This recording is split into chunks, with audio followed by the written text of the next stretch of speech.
Hi, I'm Epokk from Minigame Guides, and I've been playing way too many demos during the Steam Game Festival. Now, in the 2 days it has been up, I have tried somewhere between the 25 to 30 demos of upcoming indie games. Now, some were good, some were not that good, and some became day one purchases when their release date is up. So let's just quickly go over those that stood out in good ways, and I'll leave link to all the demos in the description down below so you can try them out for yourself.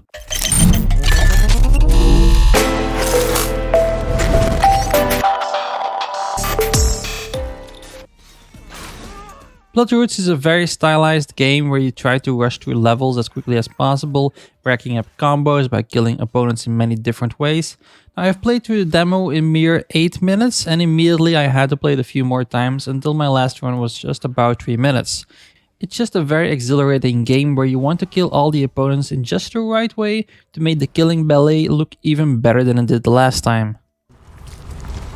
Ashley, remember to connect all. The Riftbreaker is a weird combination of two types. On one hand, you have the base building where you build walls, turrets, factories and power lines, but at the same time you're exploring the map for more resources, encountering swarms of enemies and slaying them with swords, rockets and flamethrowers. Honestly, I found it a great game for those who enjoy base building, but at that same time, they just want some more thrills than just purely the construction of buildings. Time Loader is something very different and I just can't help but applaud it. Now, it's a physics game that feels like a puzzle. You're basically an AI with 4 wheels and a claw sent back to the 90s to prevent a tragic accident. Now, you're navigating through this house of a very well-faring family, completing objectives sometimes as simple as turning off the electricity or just destroying a toy car. Now, along the way you will unlock upgrades like higher jumps or screwdriver. The game plays as a puzzle that never felt too hard, the car is very cute, and the house is just filled with references to the 90s.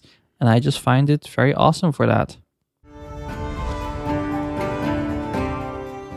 Timberborn is basically a city builder in a wasteland where you constantly need to deal with dry seasons.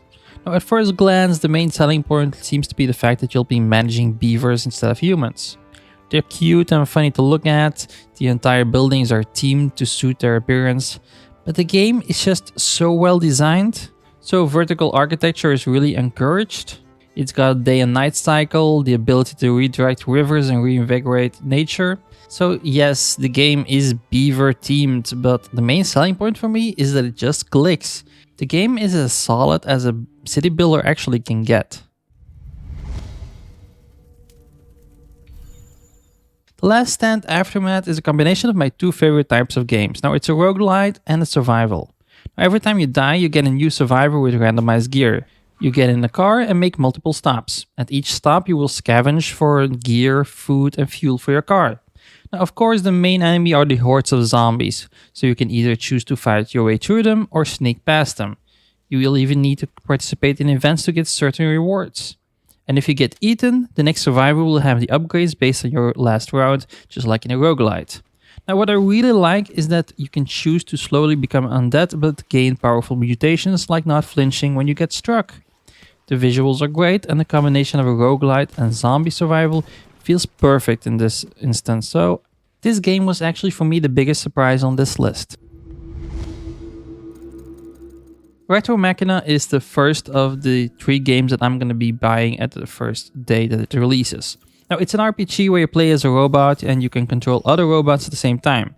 Now, you can basically use these robots to explore unreachable places, solve puzzles, or just plainly fight for you. In addition to that, you've got a beautiful world with lots of lore pieces to discover, discoverable upgrades for your bot, and an amazing hand-drawn art style with a level of detail that reminds me of Hollow Knight. I am genuinely psyched to explore Retro Machina's world when it comes out. Dwerve is a game I've had my eye on for ages. Now, Dwerve basically combines tower defense mechanics with an RPG. It's a story about a dwarf that is not so great at fighting, but makes up for it with the lost technology of turrets and traps that he discovers as the story progresses. Now, he tries to protect his fellow dwarves from an evil queen and an army of trolls. But basically each combat encounter needs to be taken on as a tower defense game. You need to decide which turrets and traps you're going to be using and where to place them down so they can take down multiple waves of enemies. This combined with the amazing pixel art of a fellow YouTuber called Pixel Pete makes Dwerve one of my highlights for 2021.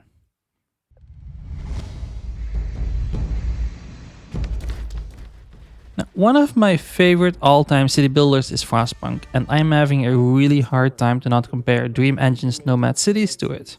Now basically you need to build your city around the city core that can stockpile all of your materials. With your own character you can explore the surroundings and locate resources.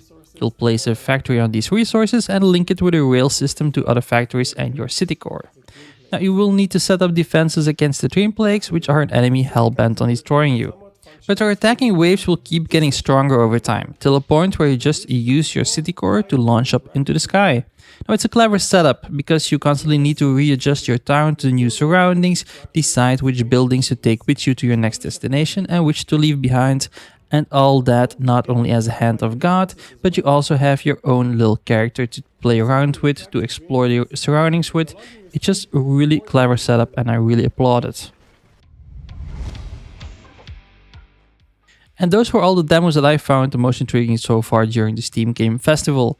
Now you can find links to all those demos in the description down below.